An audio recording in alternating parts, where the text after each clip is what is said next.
Balik-balik talaga yan. Di ba? Ano na pa? Sagit talaga yan. Tama? Ganun din po sa spiritual life. Hindi ho natatapos ang buhay natin dito sa mundo ito. Oo, pinagaling tayo, nakasumpong tayo ng kaligtasan, pero meron pa rin tayong sakit. Yung mga pangit na ugali, pangit na mga desires, at pangit na isipan, unti-unting pinagagaling ng Panginoon. At yung Diablo, hindi rin tumitigil na tayo tuksuhin. Kapag tayo natukso, bumagsak minsan, kinakailangan pa rin natin tumayo. Ano ang gamot? Salita ng Diyos pa rin. Amen. Kaya ngayon lumalayo sa Panginoon, may pagkakataon bumalik. God is the God of second chance. Amen. There is the Word of God. Mga kapatid, kailanman hindi ka kayang paggalingin ng mundo. Yung spiritual life natin, hindi kayang paggalingin ng sakit. Only the Word of God can lead us to spiritually. Yan ang nagbibigay sa atin ng maturity. Hindi nyo ba nakikita? Evidence na po ito sa church natin. Di ba? You are coming every Friday. Pero kahit wala kayong bisita, nandito kayo. For what? For the Word of God. Kasi bakit? Nakakatulong sa atin eh. Di ba? Sinabi ko ba sa inyo na, huwag kayo pupunta pag hindi kayo member dito Hindi! Yan na nga yung pagkakataon natin magkasama-sama. Para Para lumago. Matuto. Kasi hindi naman tayo pupunta dito ng Sunday. Kasi hindi pa nga tayo lumalago eh. Pero kapag ikaw lumago, kagaya ng iba, babalik ka ng Sunday.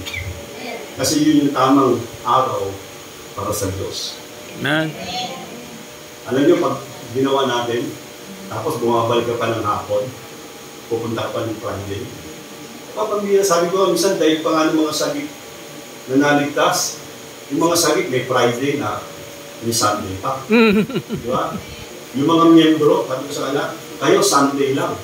Dahil kayo ng mga sagipers. Kasi yung mga sagipers, may Friday na, may Sunday pa. Amen ba? Pwede ba nalagpasan nyo sila? Amen? Amen. Sa mga miyembro, huwag mo tatampo. Ito naman yan eh. Pag dinrom mo ang sarili mong mas malapit sa Diyos, mas marami kang blessing. Gusto ng Panginoon, inilalapit natin ang sarili natin sa Diyos. Kung lumalayo ka, lalo na papunta ka sa kasalanan, hindi ka susundan ng Panginoon. Lagi tayo ang lumapit sa Panginoon. Alam nyo, ito pa isang napakaganda. Okay. Mamaya makikita po natin. Sabi nga, itong taong ito, pinakita niya yung totoong bunga ng kanyang kaligtasan. He was healed, and he was in the temple. And God said, you are now made whole, sin no more. Okay?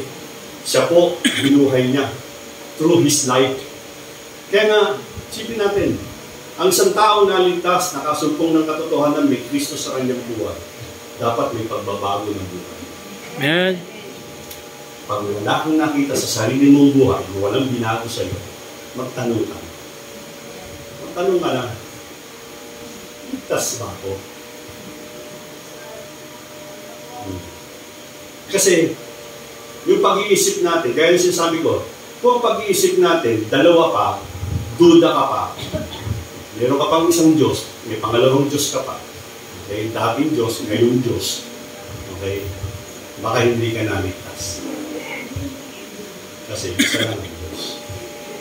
Yun yung sinasabi ko, at least dito pa lang, may totoong nagbago. Na-realize mo, ito ang truth, ito ang mali. Okay? Ngayon, sabi ko sa inyo, ang katotohanan, hindi yan pinipilit, kundi pinapangaral lang. The choices is yours. Di ba? You have choices to make. Sabi mo, gusto mo pumunta sa langit, then magkaroon ka ng totoong pananampalataya sa ating Panginoon sa Kristo.